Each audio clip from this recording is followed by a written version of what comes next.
Por favor, si pueden, abren sus Biblias de vuelta a Juan capítulo 6. Vamos a estar aquí una vez más.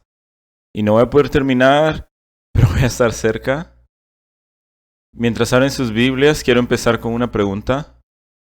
Creo que es una pregunta muy importante que quiero que pensemos mientras nos preparamos para nuestro estudio de Juan 6. Y la pregunta que tengo el día de hoy es: ¿cómo crees que se miraría si Satanás se apoderaría y controlaría la ciudad de Houston? Tal vez tú dirías, bueno, eso ya está pasando, pastor. Y en algunas maneras tú tienes razón. Pero creo que es justo al menos poner delante de nosotros que mientras pensamos en las obras más fuertes y poderosas de Satanás, no son las que se muestran claras, sino los diferentes tipos de engaños que radican de una forma sutil. Y la pregunta que hago hoy es: ¿cómo sería si Satanás tuviera el total control de la ciudad? En los años 50 tal vez te sorprenderías escuchar que en la radio CBS este gran pastor Donald Grey Barnhouse planteó esta pregunta y también la respuesta de esto en este programa de radio que se transmitía alrededor de toda la nación. ¿Cómo sería si Satanás gobernara una ciudad? Y creo que la pregunta nos va a ilustrar y va a ser algo muy bueno para nosotros. Si Satanás se apoderara de Filadelfia, todos los bares serían cerrados, la pornografía estaría desterrada y las calles estarían llenas de peatones ordenados y sonrientes los unos a los otros. No habría más malas palabras. Los niños dirían sí señor y no señora. Y las iglesias estarían llenas todos los domingos donde Cristo no es predicado, si Satanás se apodera de esta ciudad.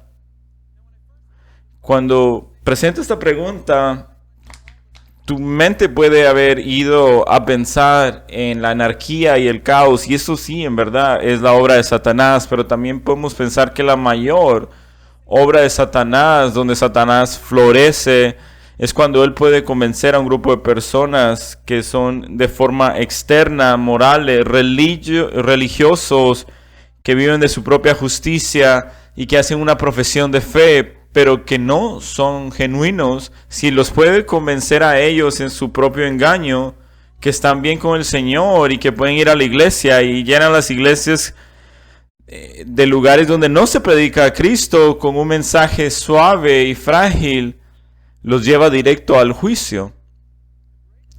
La mayor obra que Satanás puede hacer es guiar a personas en el propio engaño, en la mentira y el caos. Es difícil que las personas vean esta realidad y se sientan bien.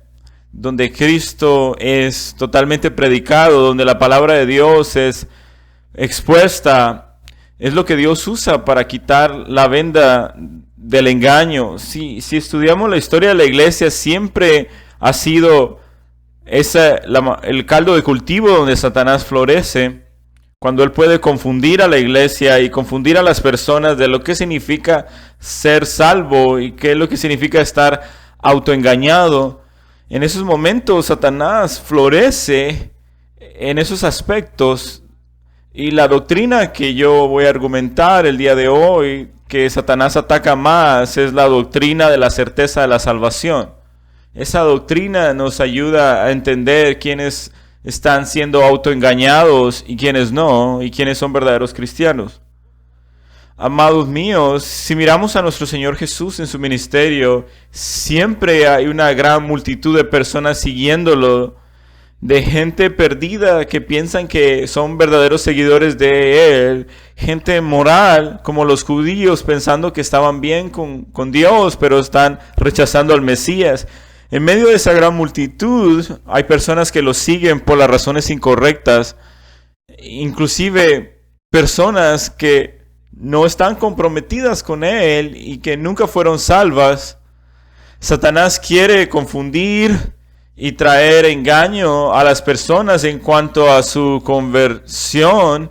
Satanás hace eso, pero nuestro Señor Jesús siempre clarifica cuál es la diferencia entre un verdadero seguidor y uno que no es. Por eso es que le pedí a Pastor Abe que leyera Mateo, donde dice que hay un camino que es estrecho, que lleva a la salvación, pero uno que es ancho y lleva a la perdición. Yo podría argumentar que si eres un verdadero seguidor de Jesucristo, vas a tener la categoría completa de lo que significa ser un verdadero seguidor o estar siendo autoengañado. Si no tienes esa claridad, el evangelio va a ser muy confuso para ti. A lo que no me estoy a lo que no estoy diciendo hoy son personas que tienen una fe genuina y son verdaderamente salvos y eres un regalo del Padre al Hijo. Tú perteneces a Dios. No estoy hablando de verdaderos seguidores, sino de falsos convertos, personas que son fans de Jesús, pero no verdaderos seguidores, que pretenden, pero no siguen a nuestro Señor y están sinceramente equivocados. Siempre están alrededor del ministerio de Jesús. Y vamos a encontrar al Señor Jesús siempre clarificando esto. Y podemos hacer el caso que la doctrina de la aseguranza entre el verdadero salvo y el que está siendo autoengañado es el área de teología que causa más confusión que cualquier otra área para las personas. Esta doctrina, si no es clarificada, lo que significa un verdadero nacido de nuevo y uno que no. Porque muchas veces las iglesias se llenan de gente que no es creyente. Y simplemente cuando fueron niños hicieron una confesión. Y también puede resultar en una decisión llena de sentimientos. Y viven como paganos y nunca podemos hacerle la pregunta si son verdaderamente salvos. Y esto termina también en ser moralista y vivir de una forma legalista, donde solo llenas una lista de actividades. Esta doctrina tiene los dos extremos de ser uno muy liberal o muy legalista. Si no tienes la perspectiva clara de la doctrina de la aseguranza de la salvación, este es el mayor peligro. Puedes ser responsable de contribuir a la falsa certeza de la salvación de alguien más. En nuestro pasaje el día de hoy es algo crítico de entender, porque continuamos mirando a esta gran multitud de personas que están alrededor del Mesías, siguiéndolo a través de Galilea, pero están perdidos. ¿Se recuerdan que primero miramos a la multitud de unos 20,000 personas, donde Jesús los sació con el pan y los peces, y Él se ofreció a sí mismo, y cuando Él termina de ofrecerse 5 veces, les llamamos casi cristianos, ellos se van. Después de la multitud, ¿recuerdan? Había otro grupo, estos líderes espirituales, los judíos. Miramos en el pasaje de Juan capítulo 6, después de que la multitud se fue, los judíos estaban murmurando, ¿se recuerdan de ello? De estos líderes religiosos, las personas de la élite, la gente que tiene los doctorados. Ellos son las personas como Nicodemos que sabían el Antiguo Testamento, sabían sus Biblias, y cuando llegaron a Jesús le decían: nosotros estamos bien con Él, nosotros tenemos la aseguranza, sabemos de que pertenecemos a Dios, somos hijos de Abraham. Y Jesús les decía: en realidad no, tú no conoces a mi Padre, tú no conoces al Mesías, porque estoy delante de ti y me rechazas en tu autojustificación. Y es gente que se engaña a sí mismo, como estos judíos religiosos, en su propia justicia. Y si eso no es algo que nos llena de terror y pavor, en este pasaje que vamos a llegar el día de hoy, no solo la multitud está siendo autoengañada y los líderes espirituales también, pero Jesucristo tiene un grupo de seguidores. Por lo tanto, muchos de sus discípulos, cuando escucharon esto, dijeron, esta es una declaración dura, ¿quién la puede escuchar? Verso 61. Jesús, sabiendo de eso, que ellos murmuraban, les dijo, estos discípulos eran alrededor más de 12, tal vez 70, pero una gran multitud de ellos que habían hecho el comprometizo en el bautizo de Juan el Bautista. Ellos escuchan su enseñanza y ahora están siendo ofensivos o se ofenden por ello. Y el pasaje termina en el 66 diciendo de que se apartan por su fe falsa. Como resultado, muchos de sus discípulos se apartaron y ya no andaban con él. Entonces tienes un tercer grupo que se aparta de nuestro Señor. Y ellos hacen una profesión falsa y buscan al Mesías, y después de que Él enseña, ellos dicen no queremos esa enseñanza porque nos cuesta demasiado. Tenemos que entender, amados, que pasajes como Juan 6 nos hace verificar y hacer un examen de dónde está nuestra fe, porque Él va de 20,000 personas emocionadas a seguirle, a 12 discípulos, a pocos discípulos quedan con Él. La última vez miramos a los judíos y vimos las verdades que ofendía a las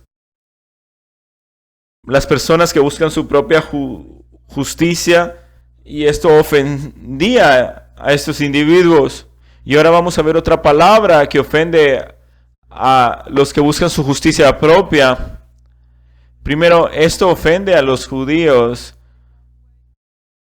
a los santurrones, y en medio de los discípulos hay este grupo de 70 que se levantan y se van ofendidos.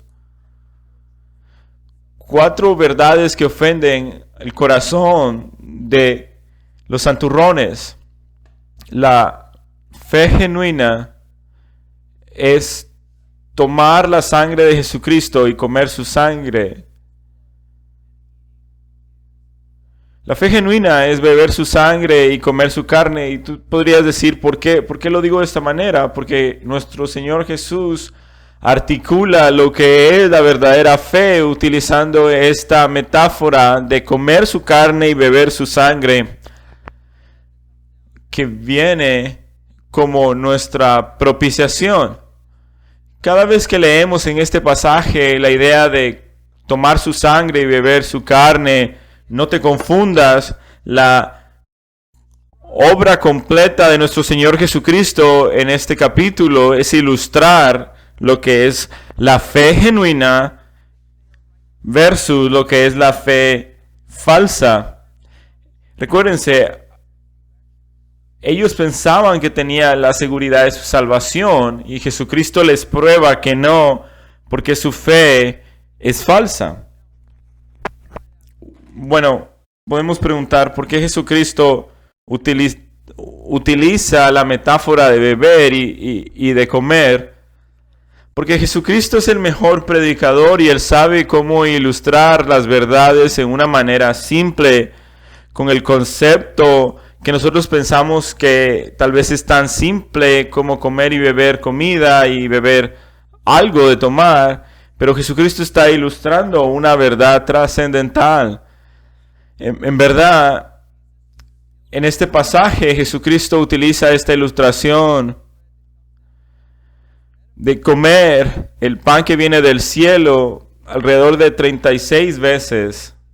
Si el Señor Jesucristo decide hacer este punto 36 veces, creo que debemos escucharlo, y en hecho quiero mostrártelo en el pasaje que describe la verdadera fe genuina. Si te preguntas si tu fe es genuina, vas a poder decir, porque refleja el comer y el beber y el tener este regocijo con el Señor en parte de su obra. Notemos esta metáfora cómo es desarrollada. Jesús dice, en verdad les digo, ustedes me siguen no porque buscáis una señal, sino porque han comido de los panes y habéis saciado. El Señor les dice, ustedes están buscando el pan equivocado. simplemente están buscando el pan para saciar sus estómagos. Verso 27. Trabajad no por el alimento que perece, sino para el aliento que permanece, para vida eterna, el cual el Hijo del Hombre os dará. Para este es quien el Padre Dios ha marcado con su sello. Verso 29. Jesús le responde: esta es la obra de Dios, que creáis. Noten esto, que Jesucristo está mezclando la fe con el comer y el beber. Fe en este contexto quiere decir en beber su sangre y comer su carne. En verdad les digo, no es Moisés el que les dio el pan del cielo, sino mi Padre que les dio el pan, el verdadero pan. Yo soy el pan de Dios, el que baja del cielo y da vida al mundo. Verso 33. Y Jesucristo les dice: yo soy el pan del cielo, cómanme a mí, y en mí ustedes van a tener vida. Verso 35. Yo soy el pan de la vida. El que viene a mí no tendrá hambre, y el que cree en mí nunca tendrá sed. La necesidad espiritual siempre es creer en nuestro Señor Jesucristo. Verso 41. Por lo tanto, los judíos murmuraban, porque él decía: yo soy el pan que descendió del cielo. Ellos estaban frustrados con eso. ¿Cómo él puede decir, verso 42, que ha descendido del cielo cuando conocen a sus padres? Sí, y esto es lo que vamos a aprender el día de hoy. Solo quería darte este trasfondo contextual. Mientras Jesucristo hace esta analogía entre el comer su carne y beber su sangre. En verdad les digo, cualquiera que cree en mí tiene vida eterna. Jesucristo nunca deja la línea de pensamiento, sino que la toma en el verso 47, describiendo lo que es verdadera fe genuina. Verso 48, yo soy el pan de vida. 49, nuestros padres comieron el maná en el desierto y murieron. Este es el pan que desciende del cielo, para que el que coma en él no muera. Yo soy el pan vivo que desciende del cielo. Si alguno come de este pan, vivirá para siempre. Y el pan que yo también le daré para la vida es mi carne. Miren esto con cuidado. Este es el verdadero pan que viene del cielo. Deben tomarlo. Mi carne es el pan verdadero. En verdad les digo, si no coméis la carne del Hijo del Hombre, verso 53, y bebéis su sangre, no tenéis vida en vosotros.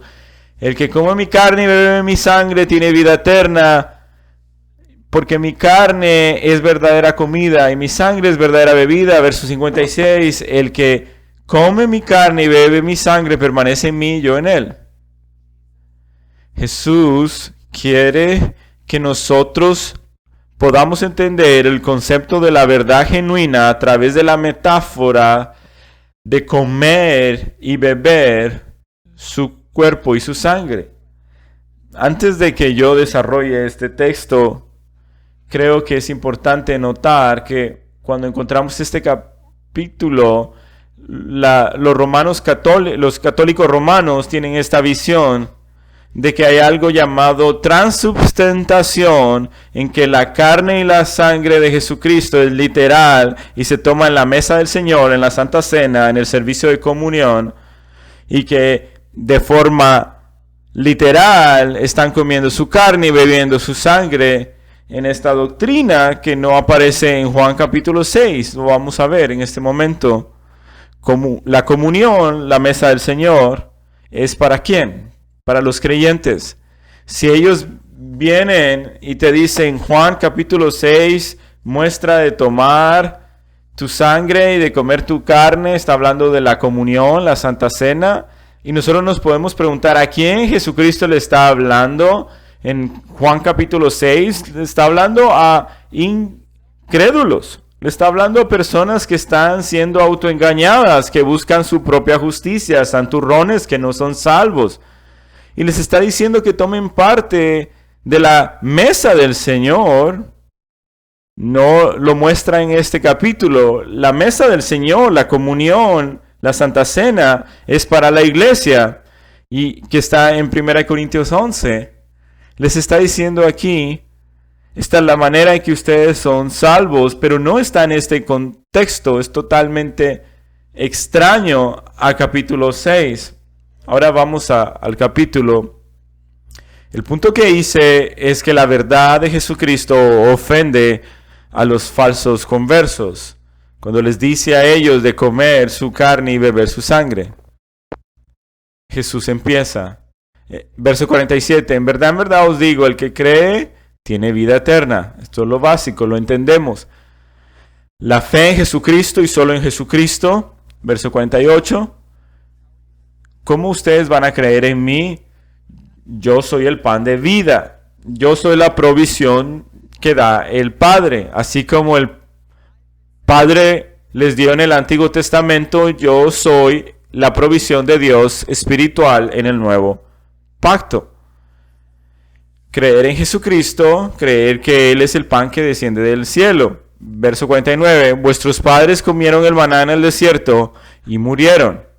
Y esto es lo básico del evangelismo. Ellos saben que sus padres murieron. Ustedes no me están escuchando. Yo les estoy hablando de una metáfora espiritual, pero ustedes piensan que estoy hablando de forma literal. Y ustedes están preocupados por mí. Yo soy lo que Dios les ofrece del cielo. Yo soy la ofrenda de Dios. Y en un momento ellos van a estar totalmente escandalizados porque les dice que su carne es dada por Dios. Por lo tanto, verso 50, este es el pan que desciende del cielo y este le va a permitir vivir para que coman y no mueran. Ustedes pueden tener vida espiritual en mí, teniendo parte del pan, comiéndome a mí, digiriendo la comida que yo les doy. Verso 51, yo soy el pan vivo que desciende del cielo. Si alguno come de este pan, vivirá para siempre. Si tú y yo estamos sentados con los ojos espirituales, y esto es antes de la cruz de Jesucristo, y estamos escuchando a Jesucristo creyendo que Él es el Mesías, no sé lo que significa, no sé la totalidad de lo que está diciendo, que Él ha venido del cielo, pero yo sé que Él es el Mesías, yo sé que Él es el Señor, y que nos ha dado esta provisión del cielo. Yo he creído en Él. Pero eso toma los ojos espirituales para poderlo ver. Estas personas no lo tenían, no lo podían entender. Lo que Jesucristo está a punto de decirles, verdad les ofende. Y el pan que yo les doy es mi carne. Verso 51. Podemos también ver si ellos tuvieran un punto válido de defensa, ellos lo tomaban de forma literal. Cuando Jesucristo les decía que les iba a dar su carne, ellos se ponían a pensar, ¿cómo en el mundo esto va a suceder? Verso 52. Los judíos empezaron a contender cómo este hombre nos va a dar su carne. Este es el problema. Hasta este momento Él les está diciendo, la fe en mí es como van a ser salvos, yo soy el pan del cielo, confíen en mí, crean en mí, yo voy a suplir su mayor necesidad. Y el pan que les estoy ofreciendo es mi carne. Y ellos están diciendo, no podemos comer tu carne. Ellos son tan hipócritas y religiosos que están poniendo sus mentes solo en esto y están perdiendo la verdad. Están perdiendo el significado de lo que Él está diciendo. En verso 51 no está diciendo coma mi carne en este momento. Si ellos hubieran puesto atención a esto, no llenos de arrogancia y de orgullo, si ellos hubieran podido escuchar lo que Jesucristo estaba diciendo, su sacrificio vicario, sustitutivo de expiación. La palabra vicario es el concepto teológico que significa sufrir por otro, por la manera que la otra persona necesita sufrir. Sustitutivo significa que Jesús toma el lugar de nosotros en justicia. Y expiación es la idea de la Pascua, que la sangre tiene que ser derramada por inocentes culpables. En verso 51 no está diciendo, coman de mi carne ahora. Si notan, dicen, mi carne va a ser entregada en el futuro. Veámoslo. Te doy la conjugación de los verbos aquí. Yo soy el pan vivo. Este es el tiempo presente que desciende del cielo. Este es el tiempo pasado. Si alguno que come de este pan, tiempo presente, vivirá para siempre. Y el pan que yo también les daré por la vida del mundo, se los estoy dando en el futuro, les daré tiempo futuro. Es para la vida del mundo, que es su carne. Les está hablando de la obra futura de la cruz para morir por pecadores. Piensen en esta ironía y la locura de lo que ellos pueden llegar a pensar de que ellos están bien con Jesucristo sin ver las Escrituras. Jesucristo les dice, yo estoy aquí y ustedes deben creer en mí. Y ellos dicen, no, tú no estás diciendo que debemos tomar tu sangre y comer tu carne. Jesús les dice, no, le estoy hablando de la fe que ustedes deben creer en lo que yo voy a hacer en el futuro por ustedes. Miremos de nuevo en Juan capítulo 6, verso 4. Recuérdense que dice acá, y estaba cerca la Pascua, la fiesta de los judíos. Recuérdense, esta multitud, los judíos y estos discípulos estaban en camino a la Pascua. Recuérdense que en esta festividad se derramaba la sangre, la cual representaba la sangre derramada en el Antiguo Testamento, que se habían puesto en los linteles de la puerta, donde el cordero había sido inmolado, donde Dios había hecho pasar sobre ellos la muerte, pasar sobre ellos el juicio. Eso representaba la sangre derramada de este cordero inocente. El Cordero de Dios que quita el pecado del mundo está delante de ellos y ellos no lo reciben. Esto es algo totalmente descabellado. Personas llenas de orgullo que buscan su propia justicia actúan de esta manera. Hacen que se enfoquen en un pequeño detalle y pierdan la riqueza de la verdad espiritual. Estas personas están tan seguros de sí mismos, tan orgullosos de su propia justicia. Esto es algo trágico. Por lo tanto, les dicen a Jesucristo que están siendo ofendidos. Y dice acá que están argumentando. Lo que están haciendo es murmurar. Y Jesucristo les dice, voy a mostrarles esto. Les voy a explicar. Déjenme mostrarle lo que es la fe genuina. Jesucristo no se retracta, no lo hace más suave, no lo lleva a un grupo donde las personas se sienten ofendidas para poder platicarlo. Les dice, ¿ustedes van a escuchar eso en su orgullo? En verdad les digo, a menos que coman mi carne del Hijo del Hombre y bebáis su sangre, verso 52, verso 53, no tenéis vida en vosotros. Como les dije anteriormente, en defensa de ellos, hubiera sido muy ofensivo el pensar comer y beber. En Génesis capítulo 4 nos dice, Génesis 4, solo vosotros no comeréis carne con su vida, es decir, con su sangre. Cuando Noé salió del arca, Dios le prohibió a toda la humanidad a comer esa sangre en Levíticos 17:14, porque en cuanto a la vida de toda carne, su sangre se identifica con su vida. Por eso dije a los hijos de Israel, no debéis comer la sangre de ninguna carne, porque la vida de toda carne es su sangre. El que coma esto será cortado. Ellos lo están viendo de esta manera estricta. Y Jesucristo dice, no. Les estoy hablando de la verdadera, genuina fe y cómo se mira en la forma que ustedes responden a mi mensaje. Ellos simplemente se sienten ofendidos. Verso 58. Este es el pan.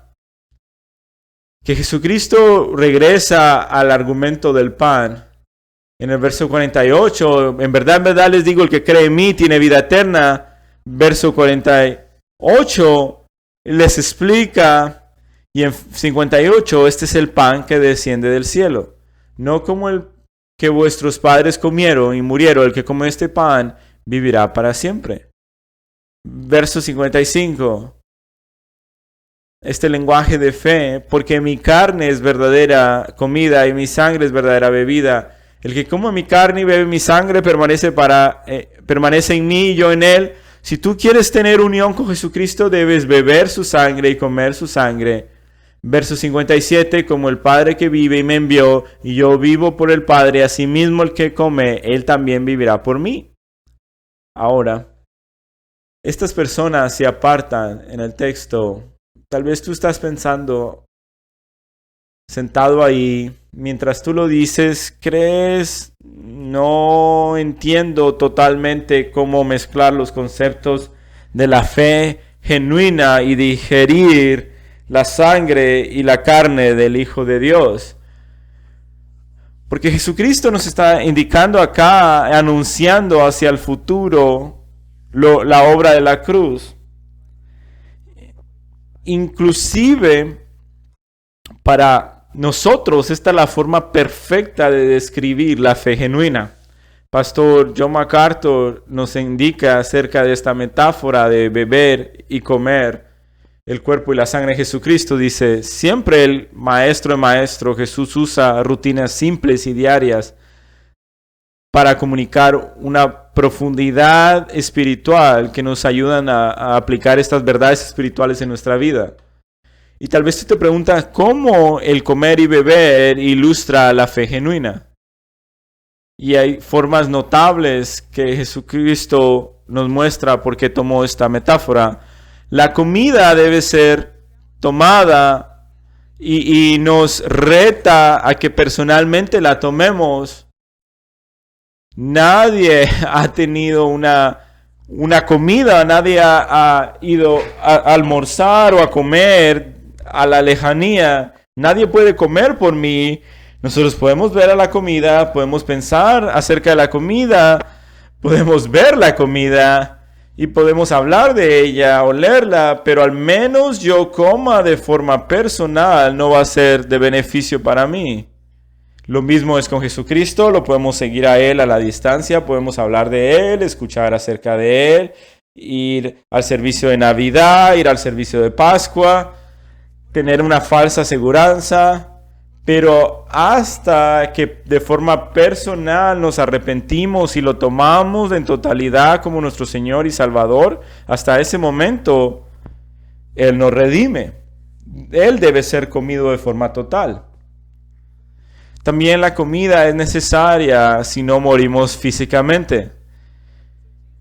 Jesucristo se compara diciendo, si ustedes no creen en mí, van a morir espiritualmente.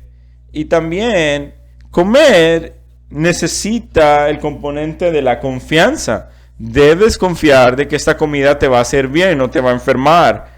Si comes una buena comida, de la misma manera es tomar parte en el reino de Dios que alimenta tu alma.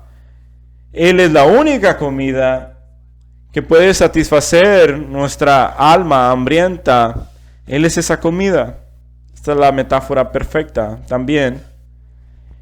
Comer es el gran igualador. Si no estás comiendo, estás enfermo o estás muerto. La gente que tiene doctorado, la gente pobre. Jesucristo está diciendo, cuando yo vengo como el pan verdadero, hace que todos estén en el mismo nivel de forma igual. Ustedes que buscan su propia justicia, santurrones, María y José, todos los pescadores, Pedros, todos tienen que comer. Jesucristo está haciendo la ilustración de toda esta gente, todos por igual, deben comer de la misma manera, todos deben creer. Aún las personas que son los doctos de la ley deben hacerlo. También la comida está hecha o diseñada para disfrutarla. Recuérdense en Mateo 6, donde dice, danos en este día el pan de cada día, dánoslo hoy. Cuando uno come, busca para satisfacerse. De la misma manera, en beber y comer la sangre de Jesucristo es para tener la satisfacción espiritual que Él nos da. También en adición, el comer nos llena de felicidad. Durante toda la Escritura vemos que las festividades, las comidas, las horas de comer y estos eventos se llenaban de gozo. Lo mismo nos dice el Señor, ven y come de mí. También el comer es una respuesta al apetito y al hambre. Hay personas que no quieren tener nada que ver con Jesucristo y eso muestra que no tienen el apetito por Él. Comer nos habla de un apetito espiritual. En 1 de Pedro 2 dice que tenemos hambre por Jesucristo y su leche no adulterada. También la comida nos habla de gente que tiene un compromiso parcial. No masticas un poco y después lo escupes. La comida tiene que ser totalmente digerida, tiene que ser puesta en nuestro interior. Jesucristo está diciendo aquí, no hay medios seguidores, casi cristianos. Todo lo que les ofrezco a ustedes o simplemente estarás perdido. Y también la comida, cuando es experimentada, podemos hablar de ella, pero debemos nosotros comer. Muchas personas dicen, yo hablo de Cristo, es un hecho y es algo muy importante, de una forma académica. Esto es algo diferente decir de que Él es tu Salvador. Jesucristo es tu Señor y tu Salvador. Yo estoy tomando esta verdad. Yo creo en su muerte y resurrección y me afecta y me ha cambiado. ¿Ves la imagen? El comer y beber tiene mucho que decir de nuestra fe. Puedes decir, wow, esa metáfora es muy gráfica. Piénsalo de esta manera. El beber y comer y digerir a Jesucristo. Piensa cómo nosotros hablábamos de nuestro pecado antes de venir a Jesucristo. Cómo estábamos sumergidos en nuestro pecado. Cómo nuestra vida era antes de Él y que tomábamos parte en nuestro pecado y nos regocijábamos en Él y nadábamos en Él. La misma manera, de forma víscera que lo buscábamos, nuestro pecado, de esa misma manera, y hablábamos de Él, y decíamos cómo éramos nosotros antes de Jesucristo. Yo buscaba mi pecado, yo lo perseguía. Si nosotros hablamos de nuestro pecado de esa manera, ¿por qué nosotros nos mostramos estoicos y académicos cuando hablamos de Jesucristo? ¿No Él merece el mismo nivel de devoción que teníamos por nuestro pecado? Piénsalo, de forma literal. Si tú creciste como un incrédulo, estabas sumergido en tu pecado, viviendo para Él, y ahora le doy un poco de atención a Jesucristo. Jesucristo tiene un poco de tiempo para mí, pero Él no cabe en mi horario. El beber y comer su sangre, el comer su cuerpo y beber su sangre es lo que significa buscar a Jesucristo y seguirlo de todo corazón. La doctrina es importante, pero una falsa fe siempre busca lo que es más beneficio para sí mismo. Mientras pensaba en esto, ¿por qué nosotros estamos tan cómodos con una vida casual y perezosa de buscar a Jesucristo antes de que Él nos salvara? Y lo hacíamos, buscábamos nuestro pecado con tanta pasión, pero no lo hacemos de la misma manera con Jesucristo. Y esta es una buena pregunta. ¿Sigo a Jesucristo y le persigo con tanta pasión como perseguía mi pecado antes de que Él me salvara? ¿Recibe Jesús el mismo compromiso, devoción, urgencia, intensidad que yo tenía con mi pecado. Y si no, ¿por qué no? ¿No es Jesucristo más valioso que cualquier pecado? ¿No Él es más significante que cualquier tipo de placer? ¿Cómo alguien puede estar vendido al pecado y digerir ese pecado y rechazar a Jesucristo? Y esto nos muestra de la realidad de lo que es la fe. Y esto por eso es que Jesús dijo, el hombre no solo vivirá de pan, sino de toda palabra que viene de la boca de Dios. Y por lo tanto, no hay tres clases de personas en esta sección. Verso 51 y verso 53. Yo soy el pan vivo que desciende del cielo. Si alguno que come de este pan vivirá para siempre, y el pan que yo también daré para vida al mundo. Verso 53. En verdad digo, si no coméis la carne del Hijo del Hombre, bebéis su sangre, no tenéis vida con vosotros. Hay solo dos clases, los que comen de Él y los que no comen de Él. O vives de esta manera, con esta fe, o estás perdido. Jesucristo es absolutamente polarizando este hecho. Ahora, verso 59. Esto dijo Jesús en la sinagoga en Capernaum, verso 60. Por eso muchos de sus discípulos, cuando oyeron esto, dijeron, dura es esta declaración, ¿quién puede escucharla? Volvamos a nuestro bosquejo. La verdad que ofende a los judíos ahora ofende a los discípulos. La verdadera fe es tomar su sangre y comer su carne. Estos no eran parte de los 12, pero estaban alrededor. Y una buena pregunta es, ¿qué es lo que está pasando aquí? Estas personas han estado evangelizando, han estado bautizando, ellos fueron parte del bautismo de Juan el Bautista, lo estaban apoyando, escucharon que él era el Mesías. Y no hay manera de que estas personas sean verdaderos creyentes. La palabra griega aquí es discípulo, mathetes, estudiante, seguidor. Estas personas alrededor de la ciudad les preguntaban, ¿quién eres tú? Tú eres un discípulo de Jesucristo. Yo escuché a Juan el Bautista, decían, he seguido a Jesucristo desde ese momento. Estas son las personas que habían comprometido su vida a Jesucristo. Y ahora, de repente, Jesucristo habla lo que verdaderamente significa seguirlo en esta metáfora espiritual. Y ellos dicen, no, yo no sé si puedo seguirlo en esto. Miren lo que dice. Verso 60. Por esto muchos de sus discípulos oyeron esto diciendo, dura es esta declaración. La palabra dura no es la mejor traducción. Escleros.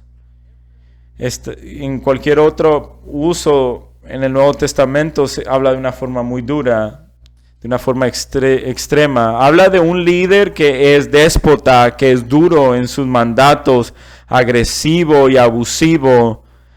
Una persona que demanda de forma esclavizante lo que está diciendo y demanda demasiado de sus súbditos. Y no están diciendo, Jesucristo, ¿puedes bajarle un poquito? No, Jesús, tu enseñanza es muy dura y ofensiva. Mira a todas estas personas que se están yendo. Tú estás llamando a verdaderos discípulos y a seguirte. El área de seguirte a ti, este lenguaje es ir muy lejos. Por favor, suavízalo un poco. Estás pidiendo demasiado a las personas. Estás haciendo que los requisitos sean demasiado estrechos para nosotros. Bueno, así como los judíos, Jesucristo no hace diferencia entre ellos. Y ahora dice acá, 61, Jesús, sabiendo que los discípulos murmuraban, les dijo, esto os escandaliza. Mira esa palabra por murmurar. La enseñanza los había ofendido. Antes, cuando estaba describiendo la verdadera fe, si tú eres convencido de ello, que estás viviendo de una forma casual, ¿no? Estás siendo devota en tu forma de llevar la fe, en pasión. Pero si estás siendo escandalizado y ofendido, estás enojado, como estas personas. Ellos decían, esto es muy duro, muy difícil de procesar. Tal vez tú vas a alguna iglesia y estás escuchando a algunos amigos, con amigos escuchando una predicación y tú te vas diciendo, wow, esa persona estaba hablando la palabra de Dios, estaba hablando la doctrina verdadera, la santificación, y tu corazón está lleno del fuego por Dios y tus amigos están... Creo que es algo muy duro. Creo que manejaron muy duro ese pasaje. Es muy doctrinal y muy cerrado. No es inclusivo lo suficiente y no le da la oportunidad al pecador. Pero tú dices, pero está diciendo la verdad de la Biblia. Lo está diciendo, no está diciendo nada que no está en el texto. Y ellos están supremamente ofendidos porque la verdad es ofensiva a los que tienen su propia justicia. Y ahora ves a estos seguidores donde Jesucristo levanta la barra muy alta. Y lo más triste es que es un grupo total de ellos. Noten lo que Jesucristo dice. Esto es algo que nos deja perplejos. Jesucristo, sabiendo lo que ellos decían, esto os escandaliza. ¿Qué palabra más interesante del Nuevo Testamento? Escandalizomai en griego. Y nos indica a veces el ser piedra de tropiezo en pecado, pero aquí nos muestra el seguirte a ti te costará todo, te hace sentirte avergonzado, que se pueden burlar de ti. Es la idea de tener el rostro rojo en vergüenza en cuanto a Jesucristo. Jesucristo le está diciendo, ¿te da vergüenza porque tus amigos judíos están yendo y la multitud también? ¿Te da vergüenza porque he dicho que la fe genuina se compara con comer mi carne y beber mi sangre? Eso te hace llenarte de vergüenza. Porque yo no puedo quedarme con los seguidores después de alimentarlos. ¿Te parezco un escándalo a ti? ¿Te da vergüenza que tu maestro dice la verdad? Estás tan lleno de amor con la aprobación del hombre que si ellos se apartan no te quieres quedar con Jesucristo. Amado, esto llega al corazón de la verdadera fe genuina, lo que significa el seguir a Jesucristo. Cuando seguir a Jesucristo te hace ser un escándalo ante el mundo y pierdes familiares, pierdes amigos de los que se profesan ser cristianos y no quieren ser tus amigos, y ves al Mesías y Él te dice, yo soy un escándalo para ti. Te sientes avergonzado, la asociación conmigo te da vergüenza porque la gente te va a ver diferente. En ese momento, muchos de ellos se apartaron de la fe. Estas personas decidieron que era más precioso tener el aplauso y la aprobación del hombre. Verso 66. Como resultado de esto, muchos discípulos se apartaron y ya no andaban con él. Vamos a hablar de esto la próxima semana, pero la realidad es, en la parábola del sembrador, el segundo tipo de suelo es probado porque la palabra trae esa prueba. ¿Y qué es lo que vas a hacer con ella? Estas personas tenían vergüenza y estaban escandalizados de Jesucristo. Si te da vergüenza el seguir a Jesucristo de forma devota, y te da vergüenza que la gente sepa que eres cristiano y eres un seguidor. Mira lo que dice: cualquiera que tenga vergüenza de mí, yo me avergonzaré de él cuando venga en la gloria de mi Padre con los santos ángeles. Lucas 9:26. Nosotros podemos tener momentos de vergüenza, de escándalo, como le pasó a Pedro, pero si la totalidad de nuestra vida es tratar de encontrar el punto medio de ser popular con el mundo y tener a Jesucristo, también vamos a perderlo a Él, a Jesús. No podemos ser populares con el mundo. La cultura popular o cristianismo popular no es caminar en verdad con Jesucristo.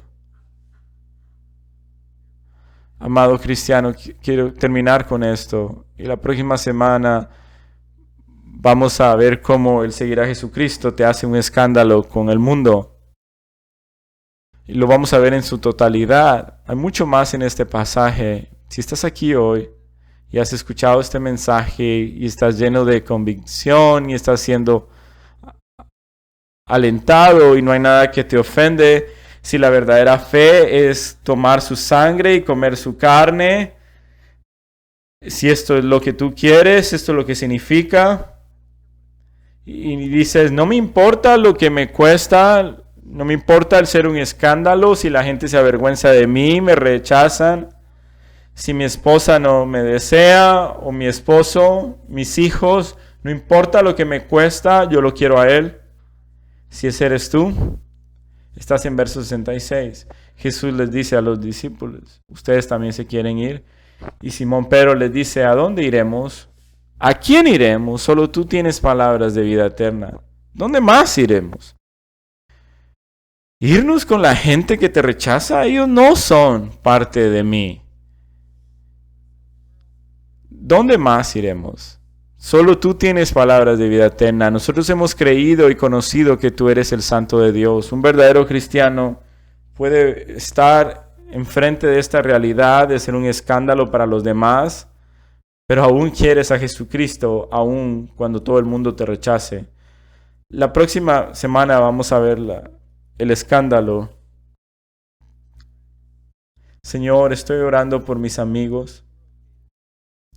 Está bien el ser un escándalo para nosotros, Señor. No nos avergonzamos de ti. No nos da miedo, Señor, que la gente venga diciéndonos alguna vez que no nos podemos reunir los domingos. La realidad es que cada cultura y cada sociedad han caminado, Señor, en esta tierra si son verdaderos creyentes. Te queremos a ti, Señor. Te amamos. Queremos vivir para ti, tener esta fe verdadera. Todo lo que tú eres. No queremos, Señor, ser más comprometidos, menos comprometidos. Señor, si hay alguien escuchando esto, Señor, que no han puesto su fe en ti, Señor, te pido, Señor, que los aplastes con convicción. Señor, y si hay alguno de ellos que están siendo engañados como los judíos y son santurrones, Señor, yo oro que ellos puedan ver que la fe que se avergüenza de Jesucristo no es fe genuina. Señor, que ellos se puedan reconciliar contigo y tú los puedas rescatar. ¿A quién más iremos, Señor? Solo tú tienes las palabras de vida eterna. Te amamos y cantamos y alabamos hacia ti, Señor, porque solo tú eres digno. Amén.